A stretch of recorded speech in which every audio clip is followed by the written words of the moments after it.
My last name is Lee, Bruce Lee. I was born in San Francisco in 1940. I'm 24 right now. Look, everyone thinks they know why Bruce Lee left Hong Kong in 1959. Better opportunities in America, right? Chasing the American dream. Wrong. Here's what really happened.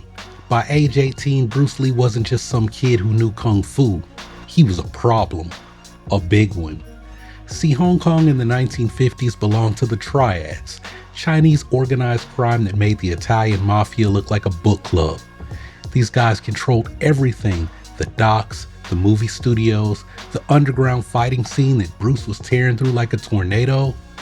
And when you're beating up the sons of Triad bosses, when you're refusing their recruitment offers, when you're this famous kid actor who thinks he's untouchable, well, that's when they start making plans for you. But here's the thing that nobody talks about. Bruce Lee had a secret weapon. Not his fists, not his speed, something way more powerful than any martial art. A piece of paper, an accident of birth that happened 19 years earlier in a San Francisco hospital. This is the story of how Bruce Lee's American citizenship saved his life and changed the world.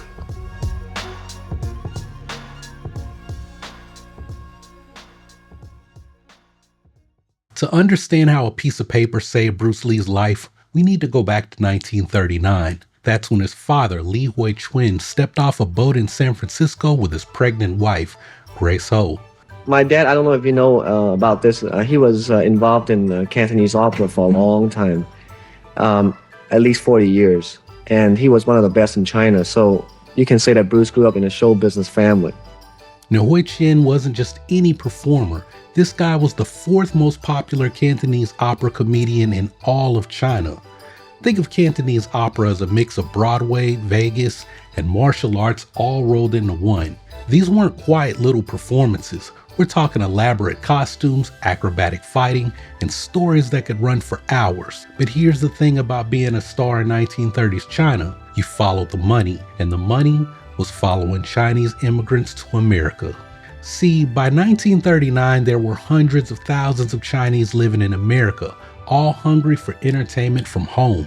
So these opera troupes would tour the Pacific Circuit, San Francisco, Los Angeles, Seattle, Vancouver, basically wherever Chinese communities had sprouted up in America. Grace Ho came from serious money, the Ho Tung clan, one of Hong Kong's most powerful Eurasian families. Her uncle Robert Ho Tung was literally one of the richest men in Asia, but she'd been disowned for marrying what her family saw as a poor, illiterate stage actor from the countryside. So there they were in San Francisco, him earning $360 a year at the Mandarin Theater on Grant Avenue, and her keeping costumes for the troupe. They were sharing a cramped house at 18 Trenton Street with about 30 other actors living paycheck to paycheck. But here's what made their situation really dangerous. See, this was 1940s America, and if you were Chinese, you were basically persona non grata. The Chinese Exclusion Act had been the law since 1882. Think about that, America's first immigration law based purely on race. Chinese people couldn't become citizens, period. They were classified as aliens ineligible for citizenship. Both Lee Hoi Chun and Grace had to post $1,000 bonds. It's like 20 grand today, and the promise that they'd leave America exactly after 1 year. But there was this one loophole, one tiny crack in that whole racist system. If you were born on American soil, it doesn't matter who your parents were, doesn't matter their immigration status, you were an American citizen. The 14th Amendment guaranteed it. Well, on November 27, 1940, it was the year of the dragon. Grace Ho goes into labor at the Chinese hospital in Chinatown. Lee Hoi Chun, he's 3,000 miles away in New York performing with the troupe. So Grace is completely alone when she gives birth to what the Chinese call the hour of the dragon, between 6 and 8 a.m. She names him Li Junfan, returned to San Francisco, like she already knew this kid was destined to come back. I was born in San Francisco, and Li Junfan, Jun is a development, and Fan is San Francisco. San Francisco. They mean his life is a development in San Francisco. The doctor, Dr. Mary Glover, gives him an English name too, Bruce. The family never used it. To them, he was just June Fine. But that little piece of paper that they filed that morning, that birth certificate, that was going to be worth more than gold. In early 1941, the family kept their promise to immigration authorities and boarded a ship back to Hong Kong. Most of their fellow performers stayed in America. They could see the writing on the wall about what was happening in Asia. But the Lee family, they honored their word and walked straight into a war zone. Within months, Japanese forces would invade Hong Kong. Bruce's first memories would be of hunger, air raids, and a city under siege. But that American birth certificate, that was tucked away somewhere safe because Grace Ho had a feeling, call it a mother's intuition, that someday her son was going to need it. December 25th, 1941, Christmas Day. The Lee family had been back in Hong Kong for maybe 8 months when Japanese forces smashed through the British defenses like they were made of paper. 18 days of fighting, that's all it took. Bruce was barely 1 year old, but this occupation, this was what shaped his earliest years. Food shortages so severe that families traded family heirlooms for bags of rice. His father refused to make propaganda films for the Japanese, which was brave, but it also meant even less money coming in. Bruce grew up small for his age, malnourished, extremely nearsighted, thick glasses from childhood. The hunger, the fear, the chaos, this was his normal. Well, when Japan surrendered in 1945, you'd think things would get better, right? Wrong. They got worse. See, while Hong Kong was celebrating liberation, mainland China was tearing itself apart in civil war. And when the communists won in 1949, well, guess where everyone ran? Hong Kong. We're talking about one of the most dramatic population explosions in human history. Hong Kong went from 600,000 people before the war to 1.8 million by 1947. By the early 1950s, over 2.2 million people crammed into a space about the size of Los Angeles. You guys do the math. It's nearly 4 times as many people in less than a decade. Imagine if the entire population of Chicago suddenly showed up in your neighborhood tomorrow.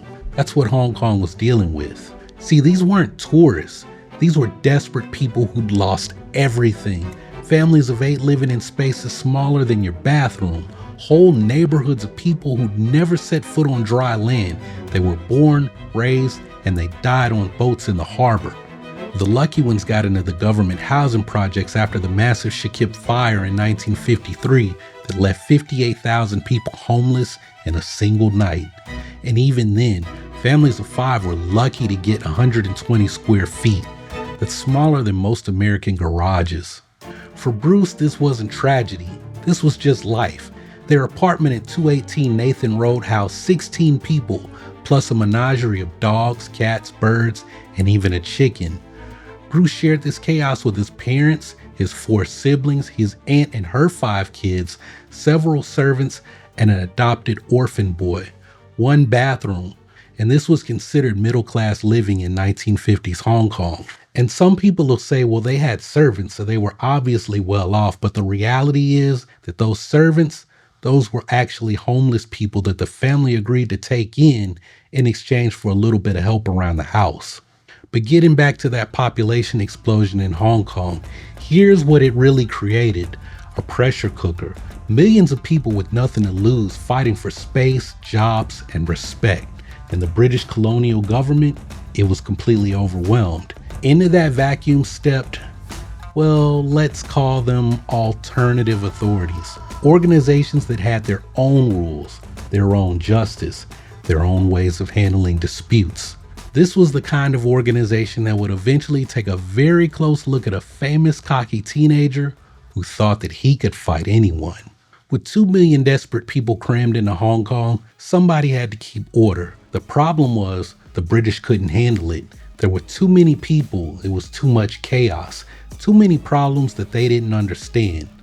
So that's when other people stepped in. People who understood exactly how to manage desperation, fear, and need.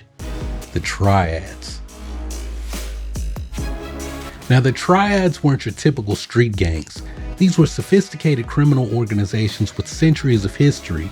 They were secret societies that had once fought against foreign invaders. that it now evolved into something much more dangerous. The big three were 14K, Sun Yeon, and Wo Xing Wo, but 14K was the one that mattered for Bruce's story. Founded in 1945 by a Chinese general named Katsu Wong, 14K started as an anti-communist resistance group. When the communists won in China, well, guess where 14K relocated? Hong Kong, along with thousands of other displaced soldiers, spies, and political refugees who suddenly needed new careers. By the 1950s, 14K had 20,000 to 25,000 members organized into 30 different subgroups. You do the math. That's 1 in every 100 people in Hong Kong. In some neighborhoods like Tsim Sha Tsui, where Bruce lived, it was more like 1 in 6. But if you really wanted to see Triad power, you went to Kowloon Walled City. It was 6 acres, 50,000 people, no laws. Technically, the walled city belonged to China, but China didn't control it. Britain couldn't touch it, so it became this incredible free fire zone where anything went. Unlicensed doctors, illegal factories, gambling dens, opium parlors, and brothels.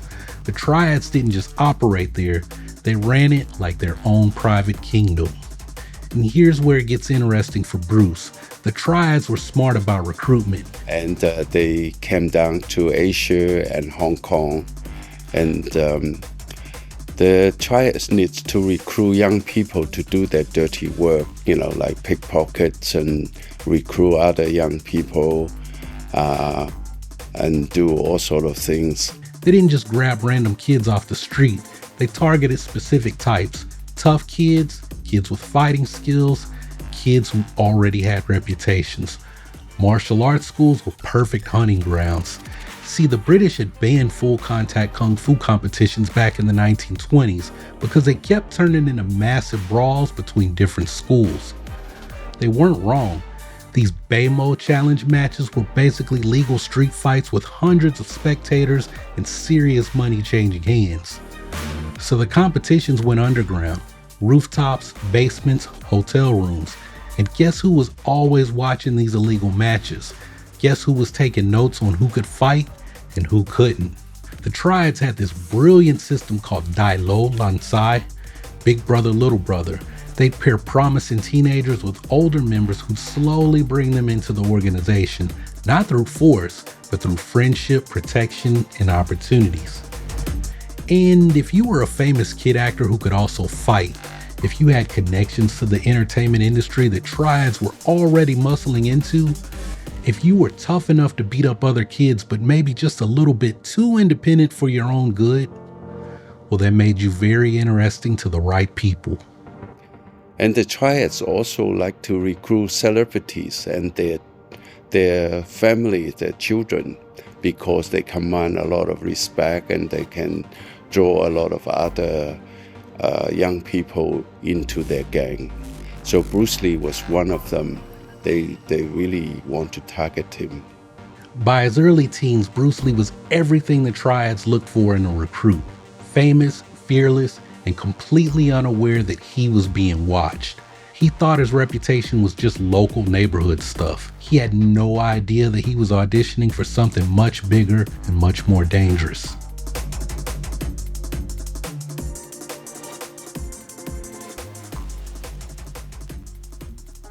While Hong Kong was rebuilding itself from chaos, so was the Lee family's fortune, and it all came down to Li Hui-chin making one crucial decision during the war. See, when the Japanese occupied Hong Kong, they pressured every entertainer to appear in propaganda films, collaborate, or else. Most people did what they had to do to survive. Hui-chin refused completely. Risky? Absolutely. But when the war ended and the British came back, guess who got quietly blacklisted? Everyone who'd made those propaganda films. And guess who suddenly became the most respected Cantonese opera star in Hong Kong? The guy who said no. But here's the real secret to the Lee family's comfort. It wasn't the applause that paid the bills. While other actors were spending their money, Hui-chin was buying real estate when prices were dirt cheap. Those rental properties, that's what gave the family their middle-class lifestyle. But still, Bruce's world wasn't just the safe walls of home or the polite theater audiences. His playground was Hong Kong itself, a city where you could earn respect on stage or in the streets. Now, Bruce's film career, it started by pure accident. He was 3 weeks old, not even walking yet, when he appeared in his father's film Golden Gate Girl in San Francisco. Literally carried onto the set as a prop baby. Nobody planned it. Nobody expected it to lead anywhere. But when the family got back to Hong Kong, directors started noticing this charismatic kid hanging around the sets with his famous father. When did he start in the movies? That's when he was 6 years old. Just 6 years old. Yeah, he started. He was making movies in Hong Kong? In Hong Kong, yeah. But obviously they weren't these kind of kung fu movies because he didn't learn until he was 13. So what kind of movies were they? He used to play like a rascal. Like the Little Rascals? The Yeah. American Little Rascals? His real breakthrough came at age 10 with The Kid, or My Son Ah Chang. Bruce played an orphan living with his uncle involved with a gang of adult criminals. The character often fought and occasionally stole. The creepy part? Bruce was unnervingly natural at it. It was like he wasn't even acting. The film was a hit, and suddenly Bruce Lee wasn't just the opera star's son. He was Li Shulong, the little dragon, a legitimate child star in his own right. But fame in 1950s Hong Kong was a double-edged sword. In the markets, strangers would call his name or ruffle his hair. At school, it was a different story.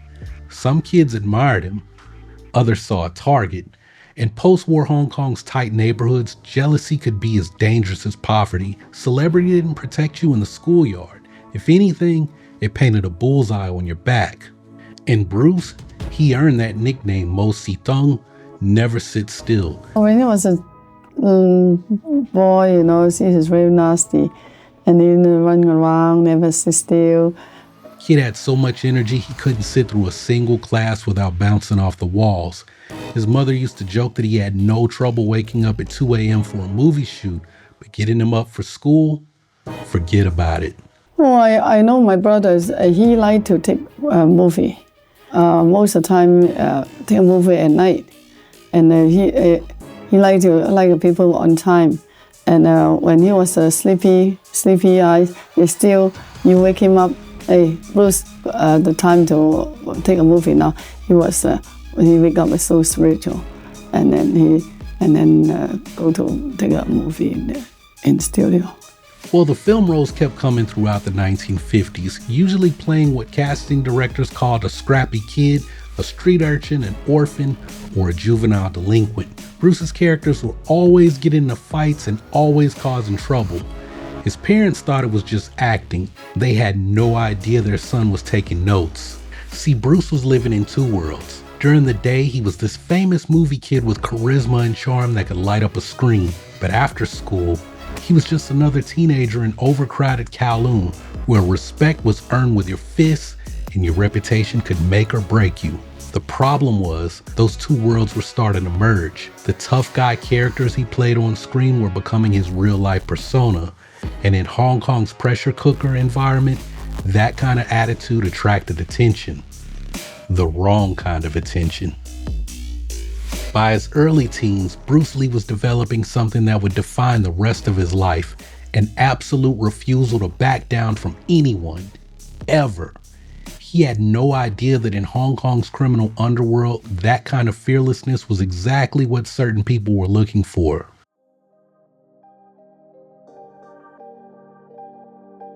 Well, Bruce's martial arts journey started with his father trying to calm him down. See, Li Hoi Chin had a problem. His hyperactive son who couldn't sit still for 5 minutes. So around age 7, he started dragging Bruce to his early morning Tai Chi classes in Kings Park. Yeah, like to go out Kung Fu, and now my father doesn't like him to learn Kung Fu. And every time he come home, my mother knows, no. Bruce's parents didn't like Bruce to learn any martial art because they thought that martial art always linked up with the triads and so on. Now, Bruce was usually starting his day at 2 a.m. filming movies, and then at dawn, he was out for Tai Chi with a bunch of old men. Not exactly a recipe for enthusiasm. Well, Hoi Chuen practiced traditional Wu-style Tai Chi Chuan and taught Bruce all 108 movements of the form. The philosophy fascinated Bruce, yin and yang, using your opponent's energy against them. The idea that fighting could be based on this mind-blowing concept of balance. But for an energetic kid, those slow circular movements were torture. Bruce got tired of Tai Chi fast. He called it no fun for a kid being with a bunch of old men. And then, well, Bruce tried using Tai Chi in an actual fight, and it went terribly. He got beaten badly, and that was it. He lost all interest in hanging out with old men in parks at dawn. He needed something more practical for fighting. So Bruce started exploring what he saw on film sets. As a child actor, he spent countless hours watching the wildly popular Wong Fei Hung series showcase authentic Hung Gar Kung Fu. Low-rooted stances, powerful strikes, dramatic weapon work. Bruce started secretly learning Hung Gar from his father's actors' friends, these uncles who were stuntmen and performers.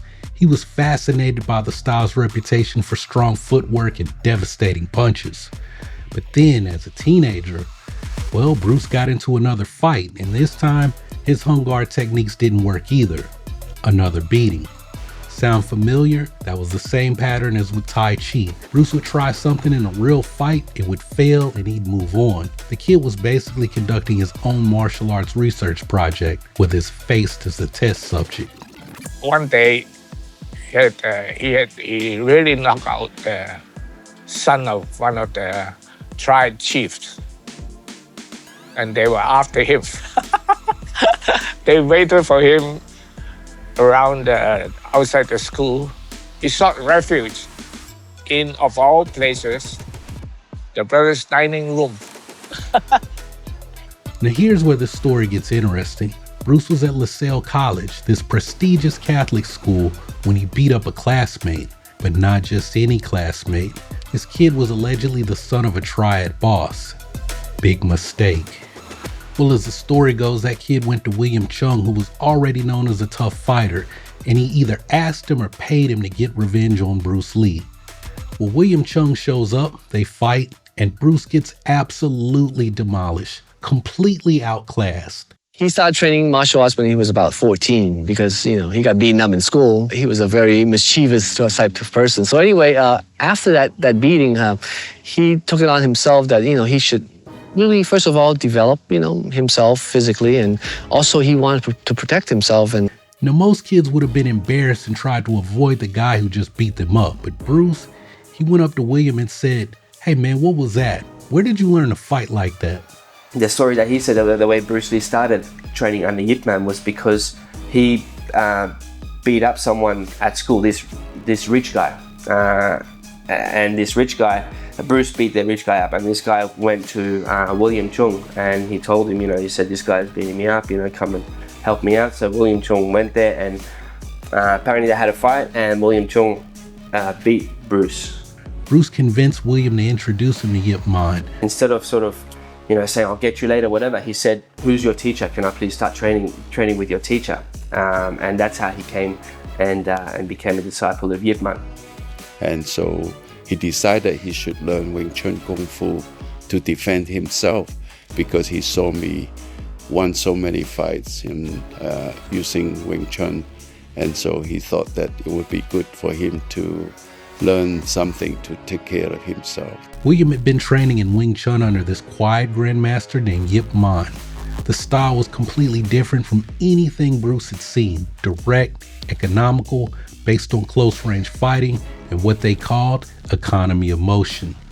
And at that point in time, Wing Chun was the in thing. Wing Chun is a system of martial arts, Chinese Kung Fu, that believed in economy, straight punches and things like that. And to him at that point was the most logical approach for protection. So he decided to talk to this old gentleman by the name of Yip Man, who later became his instructor. Bruce progressed very fast, and because he trains very hard, and within a short years, and he was already giving a lot of senior trouble in friendly sparrings, But there was a problem. Wing Chun schools had this long-standing rule about not teaching foreigners or anyone who wasn't fully Chinese. Bruce's mother, Grace, she was Eurasian. that made Bruce 3/4 Chinese in the eyes of traditionalists, but that quarter of foreign blood was enough to violate the sacred tradition. So they gang up to put pressure on Yip Man to get Bruce kicked out of the school, because at that time there were still rules that Kung Fu wasn't allowed to be taught to Caucasians or other nations. Yip Man made an exception for 2 reasons. Bruce was a famous child movie star, which was good for his business, and he could afford the $8 Hong Kong monthly membership fee. But Bruce's real teacher became Wong Shun Lung, Yip Man's top student and the school's king of the talking hands. Wong had an undefeated record in over 100 street fights. His techniques were honed to perfection in the same rooftops and back alleys where Bruce was already getting into trouble. Well, Bruce threw himself into Wing Chun with obsessive energy. He practiced kicks and punches walking to school, throw punches with dumbbells while walking down Nathan Road, and he'd pound wooden stools at home to strengthen his hands. Together with William Chung, he trained 1,000 punches and 500 kicks every day for over 4 hours non-stop. But here's the thing, Yip Man actually encouraged the students to test their techniques in real fights. He believed martial arts needed to be proven under pressure, not just practiced in controlled environments. So Bruce would take newly learned Wing Chun techniques straight to the streets with his friends Hawkins Chung, William Chung, no relation, and a few other Wing Chun classmates. They try them out in actual encounters, then report back to Wong Shun Lung whether they worked or not. This wasn't just training anymore, this was field research, and Bruce was building a reputation as someone who would test his skills against anyone, anywhere, anytime. By his mid-teens, Bruce Lee wasn't just the opera star's son or the child actor from the movies. He was becoming known as a fighter, someone who was obsessed with proving that what he learned actually worked. And in Hong Kong's criminal underworld, that kind of fearless testing of skills, that made you very interesting to watch.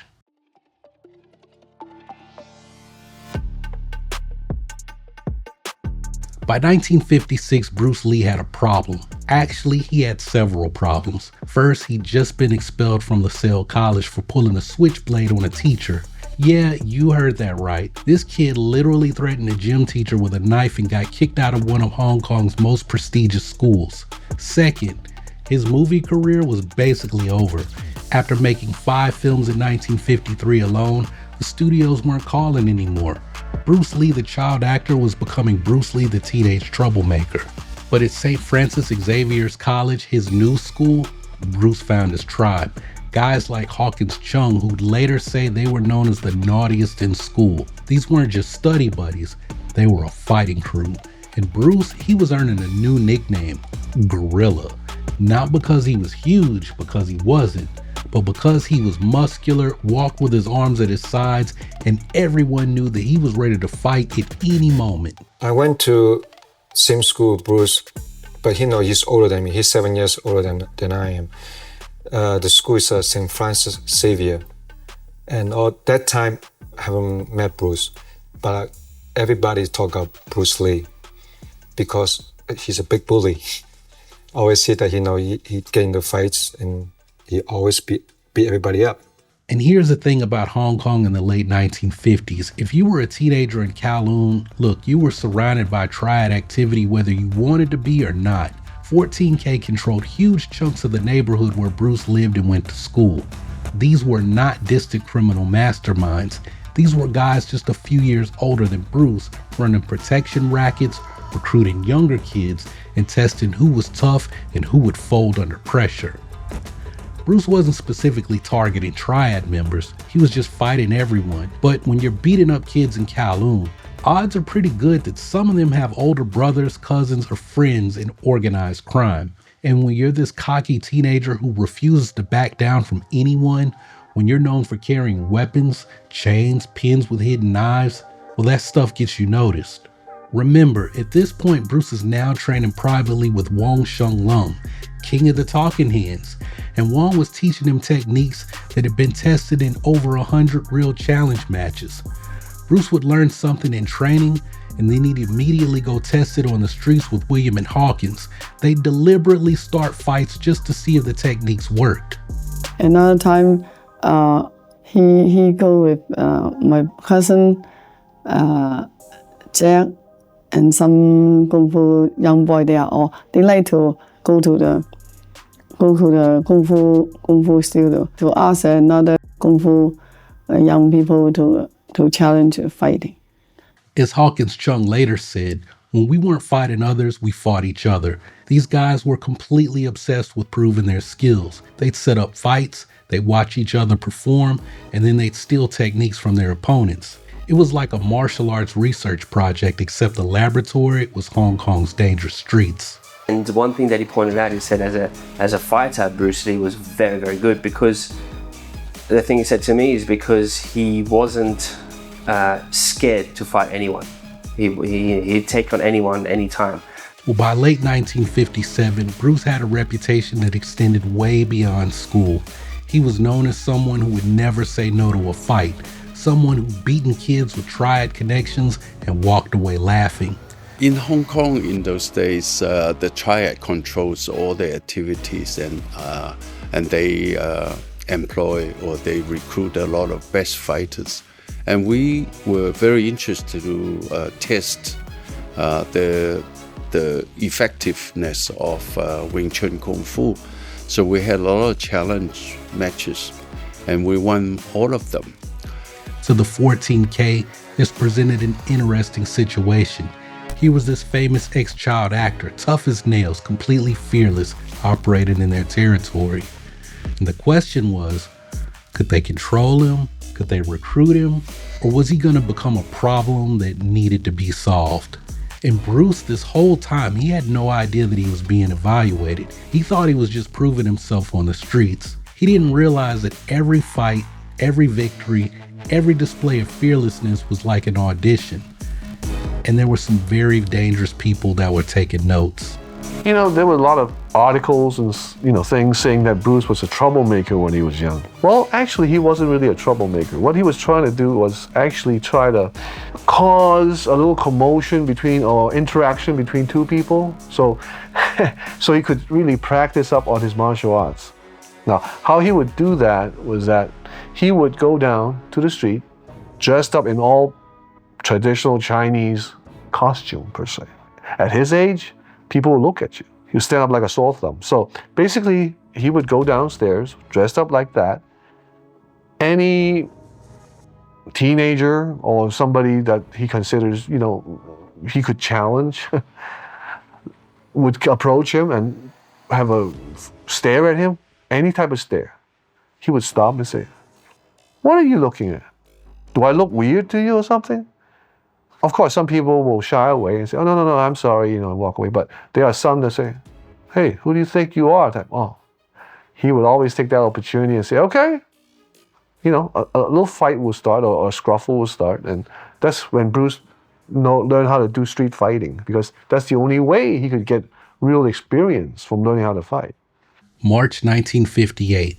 Brother Edward Must, this Bavarian-born teacher at St. Francis Xavier's, walks into the school bathroom and finds Bruce Lee in a wild brawl with another student.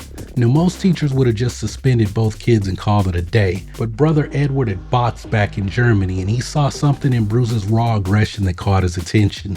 So he gave Bruce a choice: suspension or join the school's boxing team for the upcoming Hong Kong inter-school boxing tournament. Bruce took the deal, but here's the thing. He'd never boxed before a day in his life. Wing Chun and boxing, completely different animals. So Bruce did what Bruce always does. He obsessed. He started training with Wong Sheng Lung to adapt Wing Chun techniques for Western boxing rules. They worked on footwork, they worked on how to use chain punches with boxing gloves, and on timing and distance. Wong was brilliant at this. He'd been testing martial arts in real street fights for years, and he was actually a boxer before Yip Man beat the brakes off of him in a challenge match. That's how he started learning Wing Chun. But now Wong Sheng Lung and Bruce Lee had to work out how to make Wing Chun work within the Marquis of Queensberry rules. The tournament final put Bruce Lee against Gary Elms from King George V School, the same British school Bruce's gang had been fighting in their limey bashing campaigns. Elms was a 3-time champion known for his speed and technical precision, but Bruce had a secret weapon, his friend Hawkins Chung. See, the night of the fight, Hawkins went into Gary Elms' dressing room and started psychological warfare. He told the champion that he was about to face the gorilla, this kung fu expert who wasn't really a boxer, so he better watch out. Meanwhile, Bruce was in his corner worried because, as he told Hawkins, "Hey man, I've never boxed before." Well, when the bell rang, Bruce did something completely unexpected. He attacked from the inside with Wing Chun's Tanda, a simultaneous block and strike cutting straight to his opponent's center line. Elms was psychologically rattled from Hawkins' pre-fight mind games. Bruce kept using Tanda followed by straight punches to the face, overwhelming the champion with his weird hybrid style that nobody had seen before. And the result?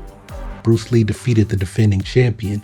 Some people say that Bruce won by knockout and others say it was a unanimous decision after 3 rounds, but either way, it was devastating. Out of the 3 schools participating in the tournament, Bruce Lee was the only Chinese student to win in his weight class.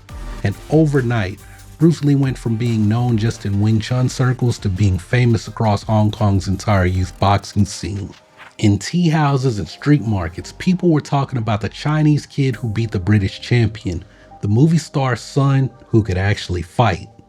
But fame in 1950s Hong Kong was dangerous, especially when you just humiliated a champion from King George V's school, the same school that Bruce's gang had been feuding with for years. For rival martial artists, Bruce's victory was a direct challenge to their reputations. For 14K Triad members operating in the area, it was something else entirely.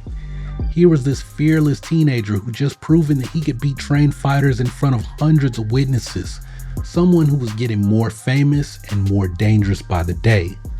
The question was, well, what were they going to do about it? Well, Bruce thought the Gary Elms victory was just the beginning of his fighting career, and he had no idea that it had just painted the biggest target on his back that he'd ever carried. The Gary Elms boxing victory should have been enough for most teenagers, but Bruce Lee, it just made him hungry for more. Within weeks of beating the champion, Bruce was ready to test himself in Hong Kong's most dangerous arena, the illegal rooftop Beimo challenge matches. See, these weren't school-sanctioned bouts with referees and rules. These were full contact fights on rooftops across Kowloon, watched by crowds who bet serious money on the outcomes. Remember, the British had banned kung fu competitions because they always turned into massive brawls between rival schools. So the fights went underground, well, literally above ground on rooftops where the police couldn't easily reach. These matches were about more than personal pride. A school's entire reputation could be destroyed by repeated defeats. Students would leave, income would dry up, the masters would lose face.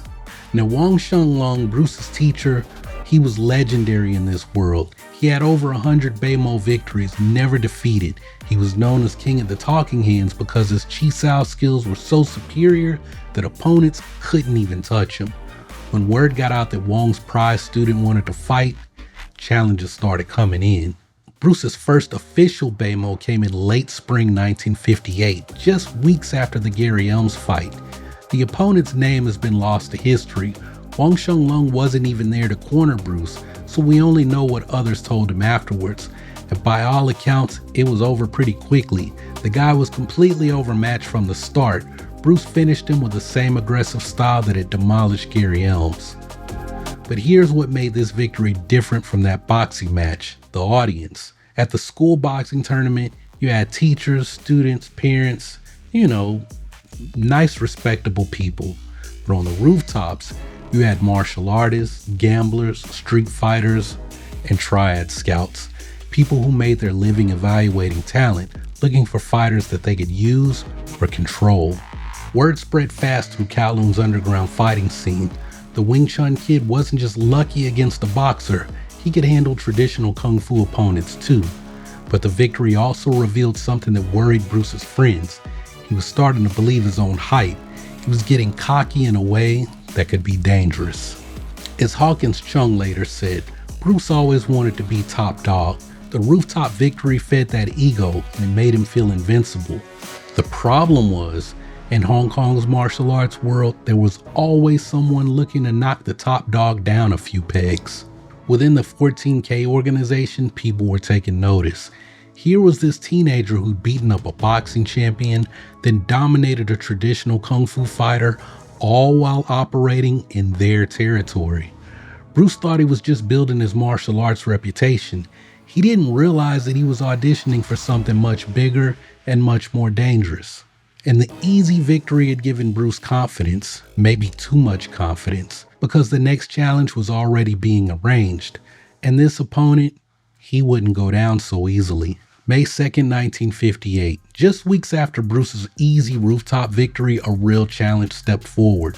Robert Chung, a Choi Le Fat student and assistant instructor. This wasn't some random kid looking to make his reputation.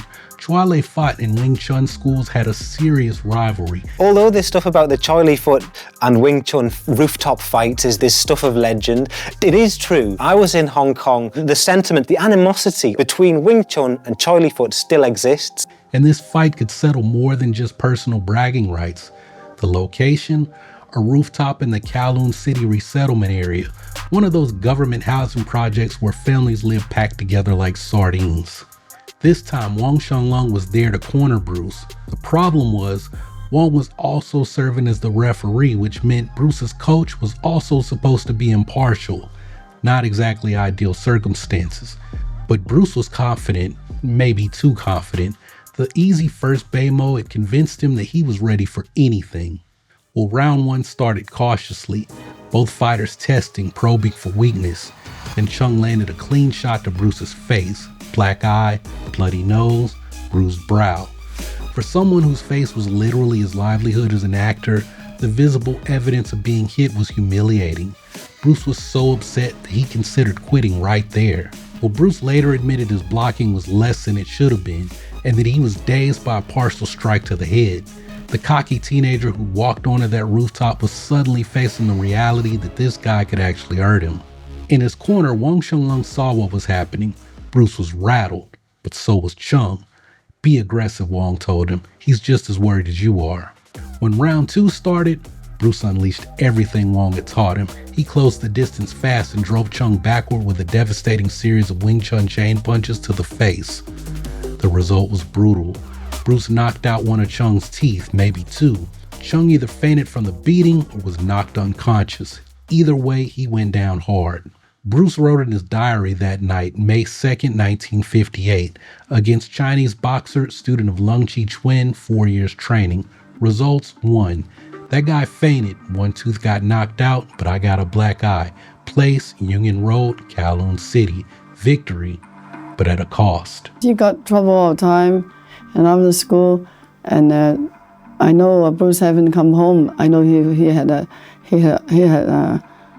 point. Someone had time to fight in outside. I remember one time he come back. He said he hit the hell of the man. The jars come out. Oh yeah.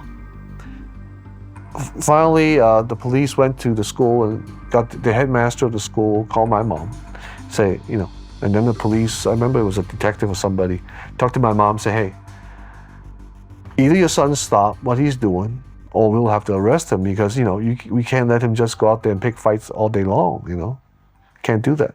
Within days, the police came knocking at the Lee family door. Chung's family had Triad connections and they'd filed a formal complaint.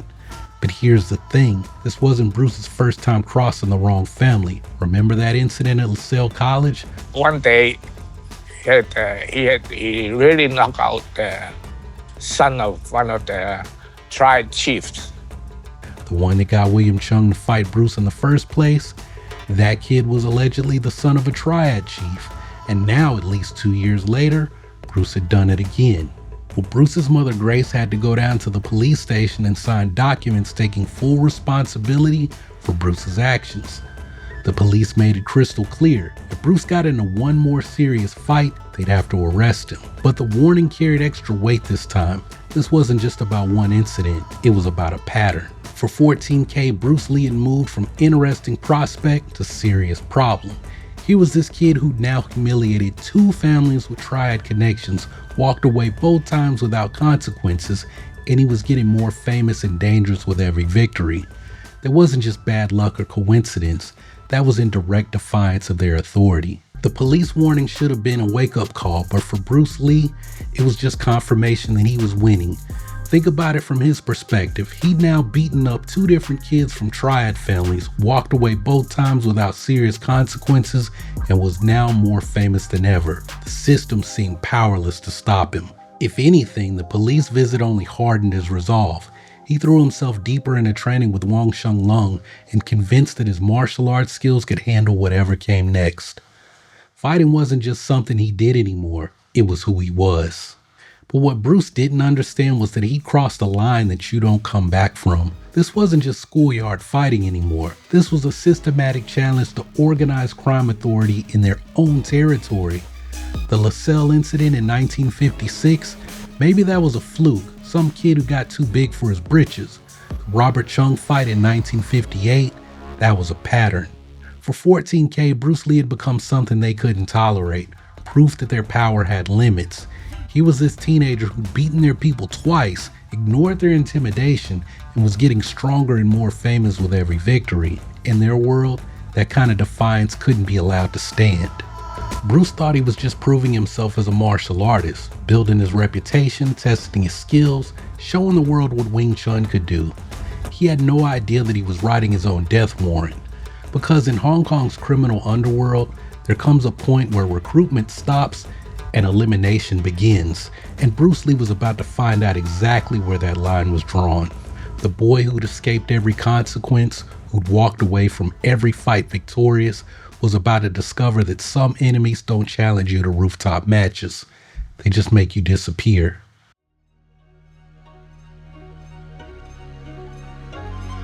Bruce's acting career was being overshadowed by something else. His reputation as the most fearless street fighter in Hong Kong. And that combination made him very interesting to some very dangerous people. See, by 1959, the Triads didn't just control the streets, they controlled the entertainment industry. Film studios, theaters, even individual actors had to pay protection money to operate safely. Think of it like the mob in 1950s Hollywood, except more systematic. The Triads decided which films got made, which actors got cast, and who could work and who couldn't. Most performers had no choice but to submit, pay your fees, follow their rules, and maybe you'd have a career. But see, Bruce had been different. As the son of Li Hoi Chin, one of Hong Kong's most respected opera stars and film actors, Bruce had operated under his father's protection and reputation. The family status meant Bruce could work in films without paying protection money or submitting to Triad authority. When he was just a cute child actor, that worked fine. The Triads weren't interested in controlling some opera star's kid making family films.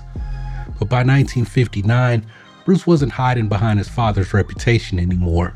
His street fighting had made him famous in his own right, and that fame made him too visible for the Triads to ignore. Well, there was this guy, his name is Handsome Pho. He was everything Bruce wasn't, an actor who played by their rules, paid his protection money, and built his career within their system. And then along comes Bruce Lee, now a rising star in his own right. He's completely independent. He's still refusing to submit to the system that controlled everyone else in his industry. Well, this confrontation between Bruce Lee and Handsome Pho had happened outside a tea house where entertainment industry people gathered. Handsome Pho began publicly expressing his displeasure that Bruce had slipped through their hands without submitting to Triad authority. And in front of a crowd, Pho essentially called Bruce out for freeloading, benefiting from an industry controlled by organized crime without paying his dues or showing proper submission. Well, maybe Handsome Pho thought that the Triads having his back would make Bruce Lee back down.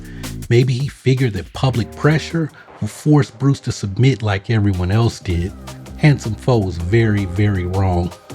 Bruce didn't just win the fight, he beat the brakes off of Handsome Pho. He publicly humiliated a Triad-connected actor in front of witnesses from the entertainment industry.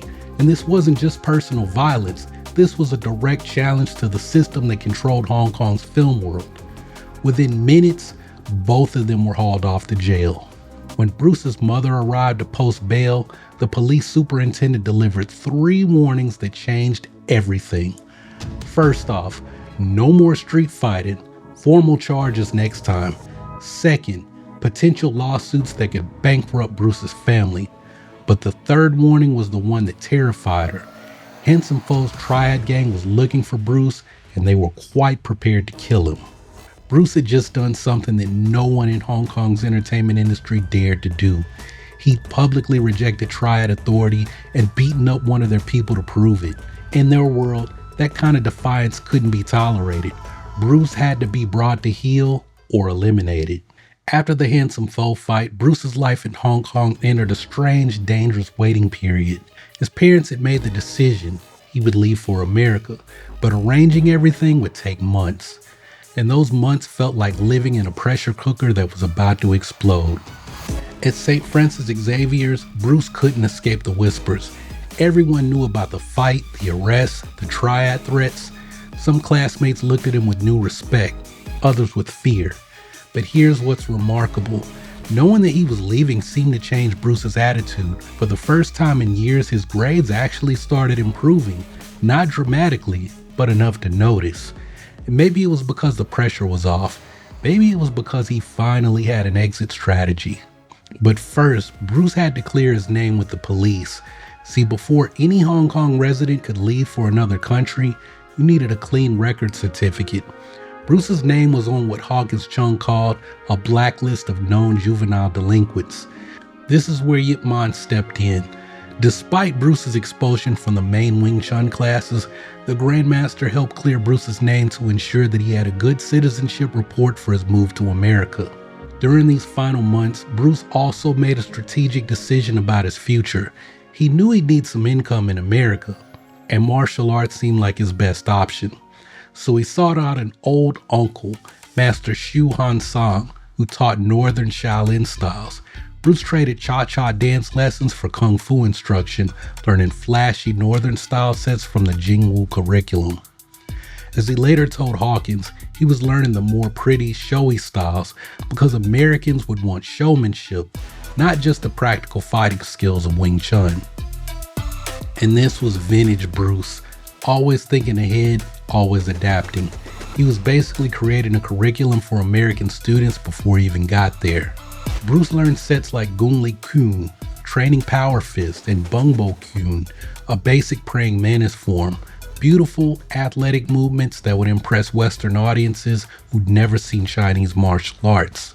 But even while preparing for his future, the present remained dangerous. Word had spread through the Triad networks that Bruce Lee was leaving Hong Kong. Some saw it as a victory. The troublemaker was being driven out, but others saw it as unfinished business.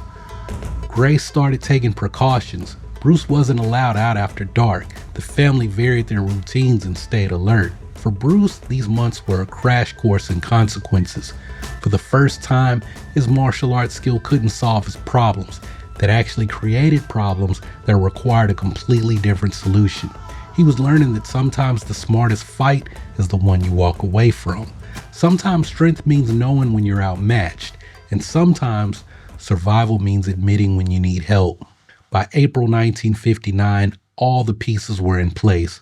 Police clearance, ship passage, a plan for starting over in America. But first, Bruce had to make it to the dock alive. The decision had been made, but now came the logistics. Grace moved quickly and quietly to arrange Bruce's escape. She secured passage on the SS President Wilson, bound for San Francisco, a return to Bruce's birthplace. And this wasn't just any immigration story. Bruce wasn't some refugee trying to sneak into America during the Chinese exclusion era. He was a U.S. citizen returning to the country of his birth, with all the legal rights that came with it. No visas needed, no quotas to worry about, no bureaucratic hurdles that kept other Chinese immigrants out. That accident of birth from 1940 was now his golden ticket to freedom. The family conversation was brief but heavy. Bruce would be leaving his entire world behind, not for opportunity, but for survival. The family discussion wasn't easy. Bruce would be leaving everything behind, his friends, his Wing Chun training, and the streets that helped shape him. And he said all these guys were, especially Bruce and William Chung, especially Bruce Lee, he said they were troublemakers, man. They would go out and they would just, it was them against the world. They would just take on anyone. They'll say whatever they want, take on anyone. And for that reason, he said that's one of the main reasons why Bruce had to get out of Hong Kong, because he was wanted by he was hated, by the Triads. Is he beat up too many people, and there was a lot of people out to get him. But he'd also be escaping the Triads, the constant fights, and the very real possibility of ending up dead in a Hong Kong alley. He made a lot of trouble in Hong Kong. And then my parents sent him here to study and then let him to know what a human life is and stand by his own self. Li Hoi Chin, despite his usual emotional distance, understood the gravity of the situation. This wasn't about better opportunities. This was about keeping his son alive. For Bruce, accepting his fate seemed to bring out a different side of his personality. The cocky teenager who'd never backed down from anyone was learning to think strategically about his future. He spent his final weeks not picking fights, but preparing for a completely different kind of challenge, starting over in a country where nobody knew his reputation, where he'd have to prove himself all over again. April 29th, 1959, departure day. The family gathered at the pier except for Li Hoi Chin, Bruce's father. For reasons that remain private, he didn't come to say goodbye. Maybe it was too emotional. Maybe he was working. Maybe he just couldn't handle watching his son leave. Grace was there though, and her final words to Bruce carried both love and pressure. Don't come back to Hong Kong unless you make something of yourself. Bruce boarded the SS President Wilson with just $100 in his pocket, a crisp new bill his father had pressed into his hand as a farewell gift. Among the 193 passengers, only 32 were U.S. citizens. That piece of paper, that accidental birth certificate from 1940, was now literally his ticket to freedom. As the ship pulled away from Hong Kong harbor, Bruce was leaving behind more than just family and friends. He was leaving behind the only identity he'd ever known, the famous child actor, the feared street fighter, the Wing Chun prodigy who thought he was invincible, the boy who'd escaped every consequence, who'd walked away from every fight victorious. He was finally walking away from the biggest fight of his life. But Grace Ho's intuition from 1940, naming him Return to San Francisco, that was proving prophetic. Her troubled teenager was indeed returning to his birthplace, not as a conqueror, but as a survivor. And sometimes survival is the greatest victory of all. May 17, 1959. After 18 days at sea, the SS President Wilson pulled into San Francisco Bay. Bruce Lee was home, sort of. This was the city where he'd been born, but it might as well have been another planet. Everything was different. The language, the pace, the way people moved through the streets. No crowded tenements, no triad territories, no rooftop challenge matches. Bruce spent several months in San Francisco staying with family friends, getting his bearings. For the first time in years, he could walk down the street without wondering who might challenge him to a fight, or who he might challenge to a fight. The freedom was almost disorienting. In September, Bruce moved to Seattle and enrolled at Edison Technical Institute to finish his high school education. He rented a small room above Ruby Chow's restaurant in the International District and started working there as a waiter. It was humble, it was quiet, it was exactly what he needed. The cocky teenager who terrorized Hong Kong streets was gone. In his place was someone more thoughtful, more strategic, someone who learned that survival sometimes means knowing when to walk away. But the core of what made Bruce special remained, his obsessive drive to perfect his skills and his absolute refusal to accept limitations. Within weeks of arriving in Seattle, Bruce was doing exactly what he planned, teaching Kung Fu to American students. After giving a demonstration at an Asian festival, he caught the attention of Jesse Glover, who became his first American pupil by the end of September 1959. Bruce had to be secretive at first. His father expected him to pursue education, not teach Chinese martial arts to foreigners, but practical necessity won out over traditional restrictions. Within a few years, Bruce was writing to friends in Hong Kong about his plan to establish a first Kung Fu institute that will later spread out all over the US within 10 to 15 years. The vision was ambitious, but it was based on something the boy in Hong Kong had never fully understood: the power of inclusion over exclusion. Grace Ho's intuition from 1940 had proven remarkably prescient. Her decision to name him Return to San Francisco hadn't just predicted his geographical destination, it had foreseen his destiny. The boy who'd been rejected by traditional martial arts schools for his mixed heritage was now creating something entirely new, a martial art philosophy based on universal access rather than racial exclusivity. The monster that had hunted Bruce through Hong Kong streets, the triads, the violence, the cycle of retaliation, that couldn't follow him across the Pacific. His American citizenship hadn't just saved his life, it had preserved the possibility for him to transform martial arts worldwide. The troubled teenager who left Hong Kong crying on a ship in 1959 would return in 1970 as someone the world would never forget, not because he'd conquered his enemies, but because he'd outgrown them. Sometimes the greatest victory isn't defeating the monster, sometimes it's escaping it and becoming something the monster could have never imagined. If you enjoyed this deep dive into the life of Hong Kong's little dragon, you might also enjoy this deep dive into the silent feud between Jackie Chan and Jet Li, two people who carried the torch after Bruce Lee passed. Or for a change, you might like this deep dive into the very real rivalry between Steven Seagal and Michael Jai White and how they almost came to blows for real on the set of Exit Wounds. And stay tuned for more deep dives on your favorite martial arts heroes.